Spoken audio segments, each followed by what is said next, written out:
사대 교회에 끼어있는 남은 자를 기억하라 라는 제목으로 함께 말씀을 나누도록 하겠습니다. 사대는요, 사르디스라고 하는데요.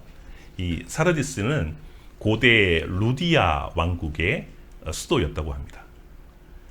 루디아 왕국은 세계사에서 가지는 중요한 의미가 하나 있는데, 금과 은을 주조해서 화폐를 처음으로 만든 왕국이 바로 나라가 이 루디아 왕국이었다고 합니다.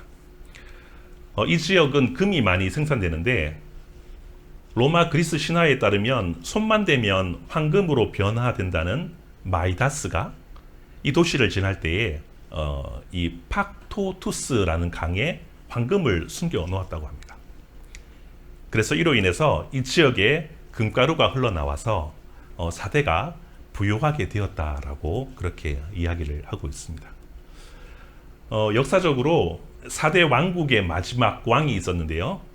그 사대 왕국의 마지막 왕은 크로웨수스라고 하는데, 그가 엄청 갑부였다고 합니다. 세계 역사 속에서도 거부의 한 사람으로 그렇게 이야기가 되고 기록된다고 합니다. 이 사람이 통치할 때에 그 아테네의 법률학자인 솔론이 방문하게 됩니다. 고대 7대 현인 중에 하나라고 불리는 솔론이 방문했으니까 이 왕이 알현을 하게 됩니다. 그리고 왕이 이렇게 묻습니다. 솔론 현자시여, 이 세상에서 가장 행복한 사람은 누구입니까? 라고 물었다고 합니다. 대신 자기가 돈이 많으니까 당신이 제일 행복한 것 같습니다 라고 그런 답변을 기대했지만, 이 솔론은 이렇게 말합니다. 돈이 행복의 척도가 아니라 인간의 행복은 죽을 때에야 자기의 인생을 돌아보고 자기의 인생을 행복하게 살았는지 혹은 살지 못했는지 알 수가 있습니다 라고 그렇게 대답을 했다고 합니다. 여러분의 인생은 무엇으로 행복하십니까? 행복한 인생은 우리가 예수님과 함께 하나님 나라를 위해, 복음을 위해 산 인생이 행복한 인생이라는 거죠. 우리가 잘 알고 있는 잠언 22장 말씀에 이렇게 기록되어 있는데요. 잠언 22장 1절 말씀을 한번 찾아보도록 하겠습니다. 잠언 22장 1절.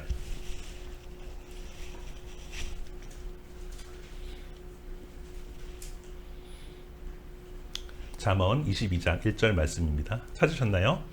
같이 한번 읽어보도록 하겠습니다. 시작. 많은 재물보다 명예를 택할 것이요 은이나 금보다 은총을 택할 것이니라. 많은 재물보다 명예를 택하라고 이야기하고 있습니다. 명예는 어떤 말일까요? 명예, 좋은 이름이지 않습니까? 바로 예수 믿는 사람이 명예가 있는 사람들입니다. 예수 믿는 성도가 좋은 명예를 가진 사람입니다. 성도라는, 크리스찬이라는 그런 이름이 가장 명예스러운 단어인 것이죠. 재물보다 크리스찬이라는 이름을 택하는 것입니다. 그리고 금보다 은보다 은총을 택할 것이라고 하는데, 은총은 하나님으로부터 내려오는 사랑이지 않습니까? 즉 예수 믿는 사람다운 성도, 그리고 하나님의 사랑을 통해 하나님 나라를 만들어가는 사람들이 가장 행복한 사람이다라고 우리가 정의 내리고 성경은 그렇게 말씀을 하고 있다는 것입니다. 동의하십니까? 다시 요한계시로 돌아가서 이렇게 부자이고 잘 나가던 사대가 무너지는 계기가 있었는데요. 주전 547년에 페르시아의 고레스 왕, 성경에 나와 있는 고레스 왕이 리디아 왕국을 쳐들어오게 됩니다. 봄, 여름, 가을 동안 공격을 했는데 함락을 시키지 못했습니다. 왜냐하면 이 사대의 성은 이 비탈길, 이 험한 산에 이렇게 세워졌기 때문에 쳐들어갈 수 있는 루트가 한쪽밖에 없었습니다. 이제 보통 겨울에는 다시 돌아가서 정비를 하는데, 이 고레스 왕은 안 되겠다, 끝까지 싸워서 저 성을 함락시키자라고 하면서 겨울에도 계속해서 공략을 했다고 합니다. 천연 요새인 사대는 무너지지 않았습니다. 그런데 어느 날 그 페르시아 군사 한 명이 벼랑에서 성읍으로 들어가는 통로를 하나 발견하게 됩니다. 비밀 통로를 한 개 발견하게 된 것이죠. 어떻게 발견했냐면 이 성벽 발포대를 지키던 4대의 병사가 실수로 철모를 성 밖으로 떨어뜨려서 그 철모를 주우려고 밖에 나간 것입니다. 어떻게 저 기슬에서 성벽으로 나갈 수 있지? 이렇게 유심히 보다가 그 통로를 발견하게 된 거죠. 그래서 그날 밤에 페르시아 군대는 병사들과 함께 비밀 통로를 통해서 잠입하게 되는데 성공을 하게 됩니다. 이쪽은 절벽이라서 이곳을 통해서 공격을 받을 수 없다는 생각에, 아니란 생각에 보초를 세우지 않았기 때문에 결국은 그 비밀 통로를 통해서 그 성이 함락되어졌다라고 역사가들은 이야기를 하고 있습니다. 이후에 사대를 함락시켰다라는 의미가 생겨났습니다. 사대를 함락시켰어 라는 그런 이야기는 뭐냐 하면 불가능한 것을 이루었다는 의미가 있다는 것이죠. 불가능한 것을 이루었어 하는 뜻이 바로 사대를 함락시켰다라는 그런 말로 통해지고 있습니다. 300년이 지난 후에 로마가 통치를 하게 되는데 4대 지역에 반란이 일어납니다. 그래서 다시 로마가 그 반란군을 제압하기 위해서 4대로 진군하게 됩니다. 똑같이 공격을 하였는데 성벽을 진압하기가 너무 힘들었는데 또 우연하게 로마 병사가 300년 전에 발견한 그 비밀 통로를 발견하고 글로 밤에 15명을 데리고 올라갔더니 그쪽 역시 지키는 군사가 없어서 쉽게 성벽문을 열고 4대를 함락시켰다라고 이야기를 하고 있습니다. 그리고 이후에 큰 지진이 일어나서 도시가 완전히 폐허가 되었고 또 로마가 4대를 많이 지원해주고 재건하여서 로마를 전적으로 따르는 그런 도시가 되었다고 합니다.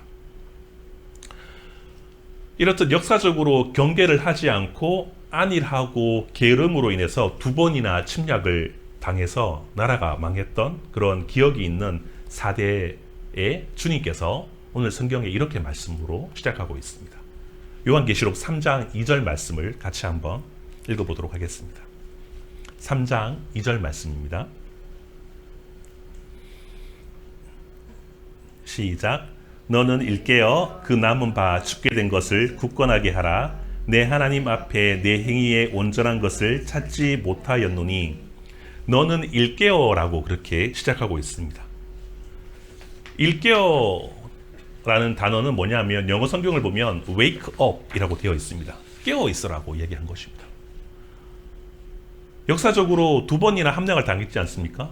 보초를 세우지 않고 안일한 생각에 적이 오는데 깨어있지 않고 성을 지키지 않았던 영적 게으름 상태에 있었다는 것을 말해주고 있습니다. 너네 역사적으로 잘 알고 있지? 너희의 영적 상태도 동일해. 이제 웨이크업 해. 일깨어서 다시 회복해야 돼. 일어나! 라고 주님께서 4대 교회에게 말씀하고 있다는 것이죠. 깨다는 말은 종말을 준비하다라는 뜻으로도 해석이 됩니다. 어서 일어나서 깨어서 마지막 시대에 하나님 나라를 위해서, 복음을 위해서 너희가 사명을 다해야 돼 라는 그런 메시지를 동일하게 담고 있다는 것입니다. 신약에 예수님이 잡히시던 그날 밤에 감람산에서 기도하실 때 제자들에게 부탁을 했습니다. 깨어서 나와 함께 기도해 하면 어떻겠니? 라고 하는데 결국은 제자들은 기도하지 않고 졸면서 책망을 받았던 말씀을 우리가 너무도 잘 알고 있는데요. 마지막으로 우리가 살아갈 때 종말의 시대에 우리가 영적 게으름을 이기고 영적 분별력을 가지고 살아가야 될 줄 믿습니다. 세상은 이러이러하니까 내가 이렇게 휩쓸려서 살아야 된다는 것이 아니라 하나님의 말씀의 기준에 의해서 우리가 영적으로 깨어서 우리의 삶과 우리의 모습과 우리가 어떻게 세상을 분별하고 살아가야 될지 우리가 일어나야 된다는 말씀으로 4대에게 역사적인 배경을 가지고 그렇게 설명을 하고 있다는 것이죠.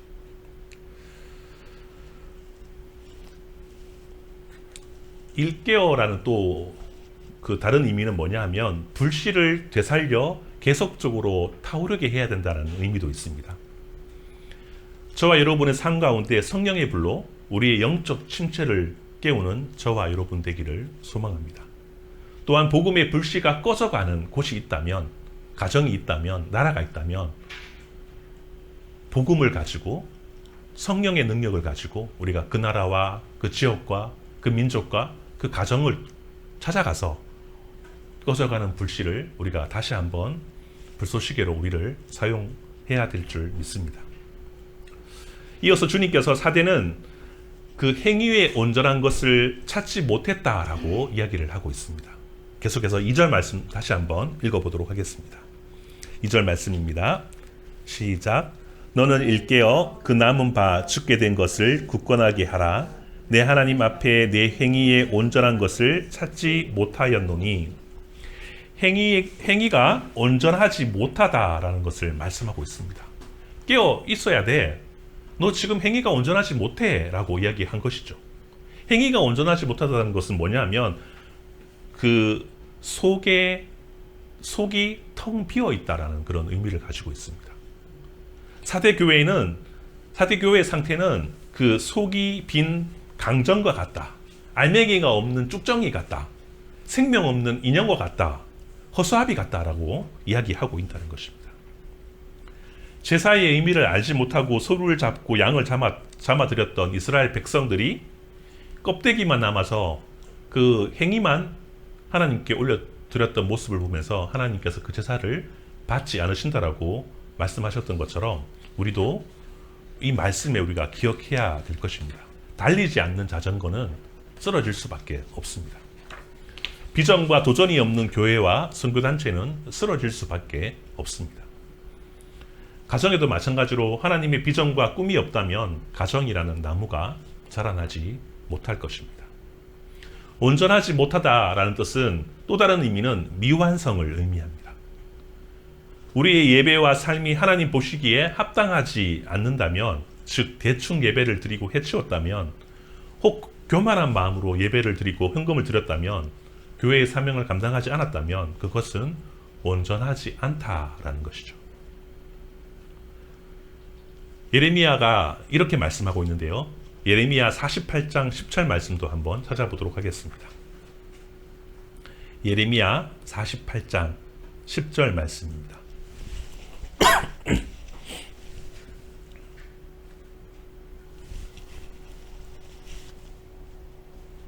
예레미야 48장 10절.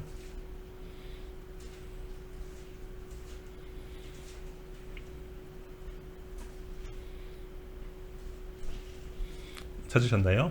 같이 한번 읽어보도록 하겠습니다. 시작. 여호와의 일을 게을리하는 자는 저주를 받을 것이요 자기 칼을 금하여 피를 흘리지 아니하는 자도 저주를 받을 것이로다. 사대 교회는 꺼져가는 등불과 같았는데 그렇게 하면 이제 어떻게 하면 될까요? 하나님의 일을 온전히 감당하지 않고 깨어 있지 않고 영적 침대에 빠져 있는 모습을 보고 사대 교회에게 깨어 있어라 라고 얘기하시면서 또 3절에 이렇게 진단을 내리고 있습니다. 해결책을 제시하고 있는데요. 솔루션을 보여주고 있는데요. 3절에 이렇게 이야기하고 있습니다. 3절 말씀을 같이 한번 읽어보도록 하겠습니다. 시작. 그러므로 내가 어떻게 받았으며, 요한계시록 3장 3절입니다. 다시 한번 읽어볼게요. 시작. 그러므로 내가 어떻게 받았으며 어떻게 들었는지 생각하고 지켜 회개하라. 만일 일깨지 아니하면 내가 도둑같이 이르리니 어느 때에 내가 이를지는 내가 알지 못하리라. 그러므로 내가 어떻게 받았으며 어떻게 들었는지 생각하라 라고 이야기하고 있습니다. 생각하라 라고 하는데요, 이것은 기억하다 라는 의미가 더 강합니다. 생각해봐. 어떤 걸요? 너희가 어떻게 받았으며 어떻게 들었는지 생각하라는 것이죠. 뭘요? 사도들을 통해서 받은 복음에 대한 교회의 전승들을 너희가 생각해 보라는 겁니다. 그리고 이 들은 것은 무엇입니까? 복음의 가르침입니다. 복음의 가르침과 복음에 대한 교회의 전승들을 너희가 기억해라고 이야기하고 있습니다. 우리가 처음 받았던 주님의 사랑과 주님의 복음, 첫사랑을 다시 한번 기억해봐 라고 이야기한 것이죠. 너네 지금 무엇 때문에 그렇게 흔들려 있고 영적 침대를 겪고 있니? 왜 사대 교회가 2번이나 함락당하고 망한 것 같아? 지켜야 할 곳을 지키지 않고 영적 침체에 빠져 있기 때문에 그렇게 된 것이야 라고 이야기를 한 것입니다. 저와 여러분은 어떻습니까? 혹시나 영적 침체에 빠져 있지는 않습니까? 사대교회처럼 영적 게으름에 빠져 있다면 주님을 만났던, 뜨겁게 주님을 사랑했던, 우리가 복음을 전달받았던 그때를 다시 한번 기억하고, 주님 다시 한번 저희들에게 은혜를 베풀어 달라고 우리가 기도하며 기억하며 다시 한번 도전하며 우리가 깨어 있어야 될 줄 믿습니다. 이렇게 급박한 상황에서도 아직 그리스도의 생명으로 살아가는 소수가 발견됩니다. 주님은 이 소수의 사람을 이렇게 이야기하십니다. 4절 말씀도 같이 한번 읽어보도록 하겠습니다. 요한계시록 3장 4절입니다. 시작. 그러나 사대의 그 옷을 더럽히지 아니한 자 몇 명이 내게 있어 흰옷을 입고 나와 함께 다니리니 그들은 합당한 자인 영고라. 아멘. 그러나 사대의 그 옷을 더럽히지 아니한 자 몇 명이 내게 있어 흰옷을 입고 나와 함께 다니리니 그들은 합당한 자라고 이야기하고 있습니다. 사대 교회에 옷을 들어서 이렇게 비유하고 있습니다. 사실 사대는 양모라는 사업이 발달해서 엄청 이 옷 사업들이 많이 발달하고 그렇게 무역업을 했다라고 얘기합니다. 그래서 사람들이 옷 하면 뭐 우리가 늘 만지는 것 그렇게 생각하면서 이 흰 옷을 입은 사람, 옷을 비유로 주님께서 말씀하고 있다는 거죠. 여러분, 옷은 어떤 의미입니까? 옷은 어떤 의미라고 생각하십니까? 성경에서 옷은 그 사람의 신분을 의미합니다. 옷을 더럽히지 아니했다는 것은 세상의 유혹과 우상 숭배와 제약에 오염되지 않고 순결함을 지킨 신실한 주님의 사람이고 제자이고 성도였다는 것을 말해주고 있습니다.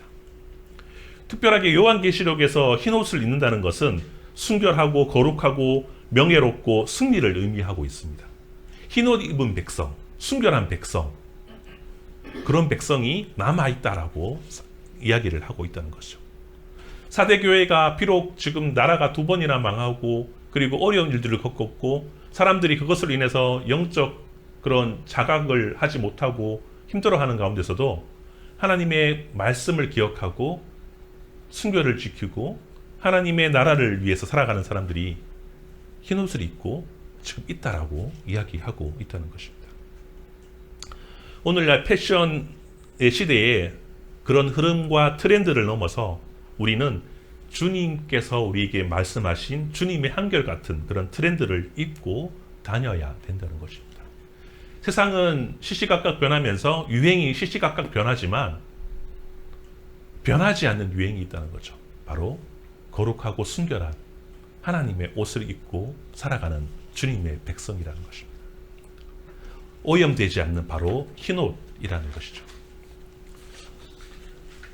페르시아 궁정 풍습에 이러한 것이 있다고 합니다. 왕이 귀하게 여기고 가까이 하고자 하는 사람을 부릅니다. 그리고 흰옷을 입힌다고 합니다. 그리고 왕과 함께 정원을 거닐면서 이야기를 한다고 합니다. 이러한 배경에서 주님은 사대 교회에게 남은 자들에게 세상의 길에 역행하면서 주님의 길을 선택하며 살아가는 그들, 비록 현실은 고달프고 힘들고 어렵지만 그럼에도 불구하고 유행을 따르지 않고 세상 풍속을 따르지 않고 시대 흐름을 따르지 않고 주님의 트렌드를 끝까지 지켜갔던 그 사람들은 마침내 세상 사람들이 알지 못하는 주님과 주님의 그 궁정, 천국들에서 주님과 함께 흰옷을 입으면서 함께 주님과 대화하며 왕궁을 거닌다는 모습을 보여주고 있다는 것이죠. 이러한 자들은 성경에서 이기는 자라고 이야기를 하고 있습니다. 이기는 자들은 생명책에서 결코 그 이름을 지우지 아니하겠다라고 성경은 이야기하고 있습니다. 5절 말씀을 같이 한번 읽어보도록 하겠습니다. 5절 말씀입니다. 시작. 이기는 자는 이와 같이 흰옷을 입을 것이요 내가 그 이름을 생명책에서 결코 지우지 아니하고 그 이름을 내 아버지 앞과 그의 천사들 앞에서 시인하리라. 아멘. 이러한 자들은 곧 하나님께서 그를 끝까지 책임지고 생명책에 끝까지 기록을 남기고 또 많은 천사와 내 아버지 앞에 그것들을 시인한다라고 이야기를 하고 있습니다. 마태복음 10장 32절 33절에는 이런 말씀이 기억나는데요. 누구든지 사람 앞에서 나를 시인하면 나도 하늘에 계신 내 아버지 앞에서 그를 시인할 것이요 누구든지 사람 앞에서 나를 부인하면 나도 하늘에 계신 내 아버지 앞에서 그를 부인하리라. 생명책이라는 것은 출애굽기, 시편, 히브리서 등에 기록되어 있는데 부활과 영생의 소망을 가진 자들의 명부입니다. 믿음을 통해서 그리스도를 영접하고 그리고 그 믿음을 통해서 우리가 하나님의 나라를 위해서 또 성화를 이루어가면서 살아가는 주님의 백성들에게 주어진 그런 생명책의 믿음의 결과인 것이죠. 믿는다는 것은 우리의 삶이 변한다는 것이고요. 믿는다는 것은 우리의 트렌드가 바뀐다는 것입니다. 믿는다는 것은 세상과 구별되며 살아간다는 것입니다. 많은 크리스찬들이 있다라고 이야기합니다. 교회에 사람들이 많이 있는 것을 보게 됩니다. 과연 몇 명이나 생명책에 그 이름이 기록되어 있을까요? 주님께서만 아시겠죠. 그죠? 어쨌든 새 예루살렘의 시민권을 가진 자들의 이름이 기록된 책이 바로 이 생명책인 것입니다. 마지막 주님께서 재림하시고 백보자 심판 때 생명책에 기록된 이름을 근거로 해서 너는 영원한 천국에, 너는 불못에 갈 것이라고 정해져 있다는 것입니다. 말씀을 정리하도록 하겠습니다. 비록 사대교회는 아무리 봐도 두 번이나 망하고 참 어려웠던 사람들이 하나님을 배반하고 알지 못하고 깨어있지 못한 모습을 보이게 됩니다. 그런데 소수가 남아 있었다는 것이죠. 남아있는 소수가 있기에 세상은 다시 정화될 수 있다는 것입니다. 남아있는 소수를 통해서 하나님 나라를 새롭게 또 바르게 그렇게 쓰시고 계시다는 것이죠. 남아있는 우리를 통하여서 구원의 희망이 존재한다는 것입니다. 사대 교회에 남아있는 소수가 바로 그 교회의 희망이었던 것입니다. 오늘날 남아있는 소수가 되기를 기원하고 소망합니다. 오늘날 작은 몸부림으로 인해서 남아있는 소수인 저와 올랑교회와 폼팩토리와 퐁팡퐁당과 그리고 카페이레와 그리고 오늘 예배드린 우리들과 우리 가정을 통해서 이런 소수를 통하여 하나님의 역사하심과 하나님의 영광을 경험하는 저와 여러분 되기를 간절히 소망합니다. 남아있는 참 그리스도인을 통하여서 오염된 지구와 오염된 죄인을 주님께로 인도하는 저와 여러분 되기를 소망합니다. 그것이 흰옷 입은 자의 특권이고 의무이며 또한 사명이고 그것이 영광이 될 줄 믿습니다. 세상에 집중하는 것이 아니라 하나님 나라를 통하여 세상을 바라보며 세상과 동화되지 않지만 세상 속에서 하나님 나라를 구현해 나가는 저와 여러분 되기를 기대하며 그렇게 살아갈 때에 놀라운 변화와 은혜가 주어질 줄 믿습니다. 같이 한번